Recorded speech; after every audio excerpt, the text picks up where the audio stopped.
जानेंगे, फिर एक्सपर्ट से चर्चा भी हम करेंगे। एम्बियंस के साथ इन तस्वीरों को प्ले कर दीजिएगा।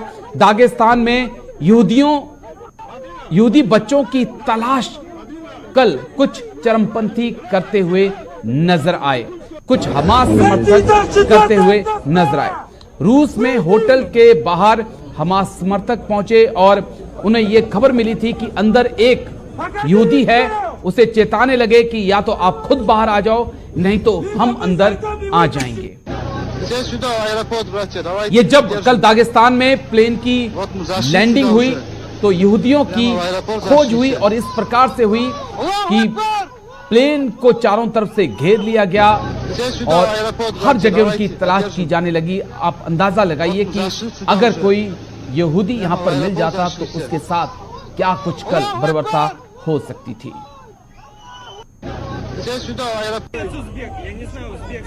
यहूदी को पकड़कर छीन लिया उसका फोन, लेकिन उसने कहा कि वो लंबे समय से जो है इजराइल में नहीं रहता है, उज्बेकिस्तान में रहता है, तब जाकर जो है उसकी जान बच पाई है।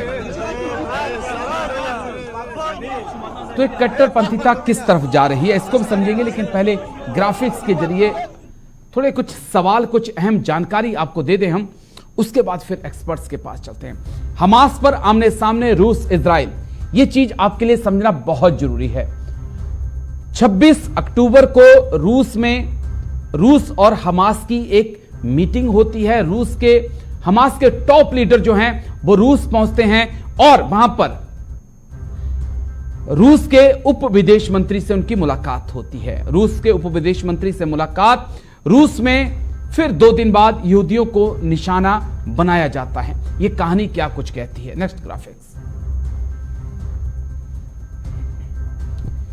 फिलिस्तीन समर्थकों का दिखा तांडव, दागिस्तान हवाई अड्डे को घेर लिया गया। इजराइल हमास जंग क्या रूस के लिए एक मौका है, यह भी अपने एक्सपर्ट से हम समझने की कोशिश करेंगे। 2 खास मेहमान चर्चा में आज हमारे साथ जुड़ चुके हैं।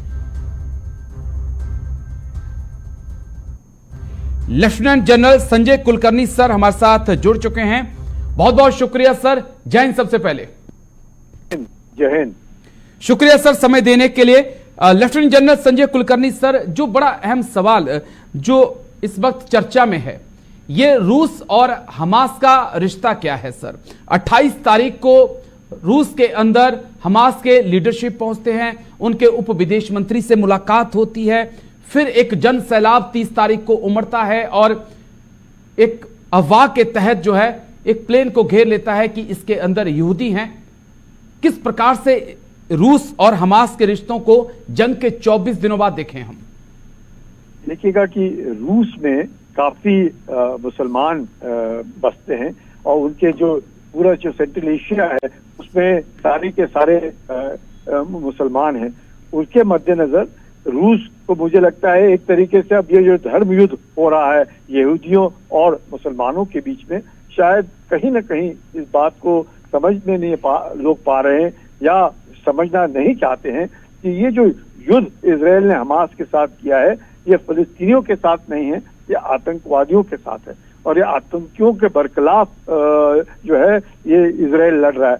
लेकिन किसी प्रकार से, क्योंकि अब गाजा पट्टी में जिस प्रकार से बर्बादी हो रही है, जिस प्रकार से गाजा पट्टी को बिल्कुल ही ध्वस्त कर दिया गया है, तो अब मुझे इंटरनेशनल प्रेशर डाला जा रहा है इजराइल के ऊपर कि सीज फायर हो और किसी प्रकार से ये जो गाजा पट्टी के ऊपर इस तरह का हमला इजराइल ना करे। लेकिन अगर इजराइल अब रुकता है तो इजराइल को ही परेशानी होगी, क्योंकि अब ये जैसे उनके प्रधानमंत्री ने कहा है ये उनके लिए एक सेकेंड वॉर ऑफ इंडिपेंडेंस है।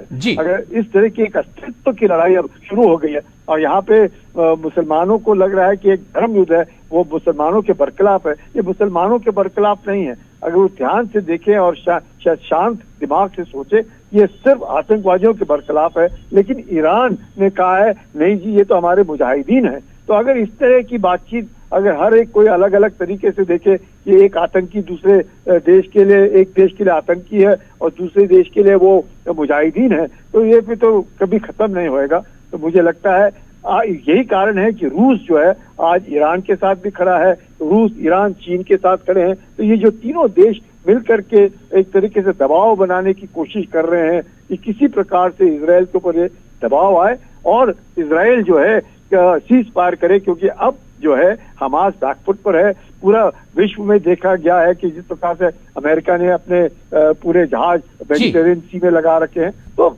मुझे लगता है और कुछ नहीं, रूस की अपनी आंतरिक जो प्रॉब्लम है उसके मद्देनजर रूस ऐसे लग रहा है कि हमास के साथ तो नहीं है लेकिन अब कुछ कर नहीं सकता है। तो यही कारण है कि आप शायद जैसे कह रहा हूँ कि रूस को कोई क्या कह सकते हैं कि कोई चारा नहीं है खड़ा रहने के लिए कि हम, इसलिए वो हमास के पीछे खड़ा है। सर मैं आता हूं, फिर आता अहम सवाल जो मेरे जहन में चल रहा है, सर क्या हमास का समर्थन करके रूस ने अमेरिका पर निशाना साधा है? क्या इस नजरिए से हम चीजों को देखें, इजराइल से बैर नहीं लेकिन अमेरिका तेरी खैर नहीं, इस लिहाज से रूस चल रहा है यहां पे? सर देखिए, इसमें कोई शक नहीं कि अब विश्व बंट चुका है, एक मुस्लिम वर्ल्ड और नॉन मुस्लिम वर्ल्ड, और सबको लग रहा है वेस्ट वर्सेस द रेस्ट। और जब वेस्ट वर्सेस द रेस्ट हो गया है तो उस रेस्ट में अब रूस भी शामिल हो गया है कि हम अमेरिका के साथ तो खड़े हैं ही नहीं, क्योंकि अमेरिका और रूस के बीच के संबंध तो बहुत ही खराब हो चुके हैं। तो उसके मद्देनजर जिस प्रकार से अमेरिका यूक्रेन की मदद कर रहा है रूस के बरखिलाफ, तो रूस ने ठान लिए कि अब वो अमेरिका के बरखिलाफ है, चाहे वो दिखे आतंकियों के साथ दिखे या मुसलमानों के साथ दिखे, कुछ भी हो।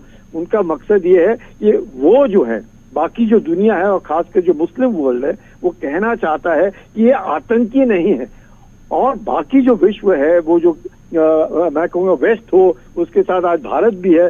भारत बार बार ये कह रहा है कि हम आतंक के बरखिलाफ हैं, हम फलस्तीनियों के साथ हैं। तो ये जो डिस्टिंक्शन है वो मुस्लिम वर्ल्ड देखना नहीं चाहती है। वो कहते हैं नहीं, अब ये कोई आतंक नहीं है, ये सब मुसलमानों के बरखिलाफ इजराइल कार्रवाई कर रहा है, क्योंकि इजराइल यहूदी है।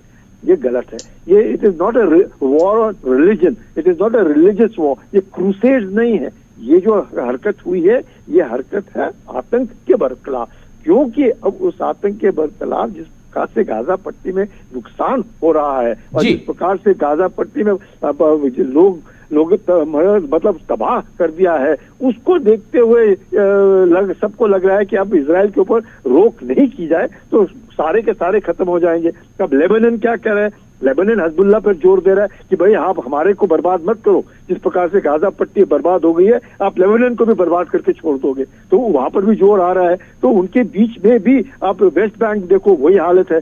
वेस्ट बैंक पे भी जोर पड़ रहा है पता के ऊपर कि भाई आप हमको दूर रखो, नहीं तो वेस्ट बैंक का भी वही हालत हो जाएगी, चाहे वहां पे 100 आदमी मर चुके। तो इस ऐसी हालात में जब उनके बीच में ही अनबन बनी हुई है, फलस्तीनियों के बीच में अनबन है, उनके क्या बोल रहे हैं मोहम्मद अब्बास जी, वो यही कह रहे हैं कि हमास जो है वो फलस्तीनियों का नेतृत्व नहीं करता है, लेकिन गाजा पट्टी में हमास जो है वो टिका हुआ है कि हम तो यहूदियों को सागर में ही डुबो के छोड़ेंगे, और यहूदी क्या बोल रहे हैं, हम तो हमास का खात्मा ही करके रखेंगे। तो ये जो लड़ाई है, कोई सागर में फेंकने की कह रहा है तो कोई यहूदियों का अस्तित्व मिटाने की बात कर रहा है। तो ये जो लड़ाई है यह आतंक की लड़ाई है, ना कि मुसलमानों की और यहूदियों की। ये बात समझ में आ जाए लोगों को तो शायद दिक्कत ना हो, एक समाधान निकल जाए। संजीव श्रीवास्तव जी, लेकिन संजय कुलकर्णी सर ने एक बड़ी अहम बात भी कही और इस पे बात होनी चाहिए कि जो वेस्टर्न कंट्री के लिए या भारत की बात करें,